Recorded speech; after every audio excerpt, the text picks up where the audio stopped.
ये अवाम पर बोझ हैं।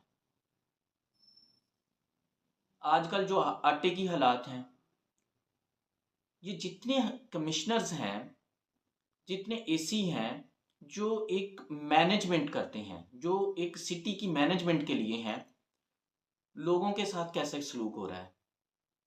लाइनों में लग के लोग आटा ले रहे हैं। जो इनकी ड्यूटी है अवाम तक सहूलियात मुहैया करना।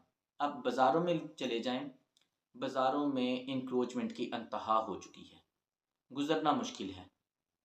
लेकिन क्योंकि इनको मंथलियाँ जाती हैं, इनको पैसे मिलते हैं, कारपोरेशन का अमला जो होता है वो साथ मिला हुआ होता है, इनके साथ इनको पैसे मिलते हैं, इसलिए ये वहाँ पे कोई किसी किस्म की कार्रवाई नहीं करते।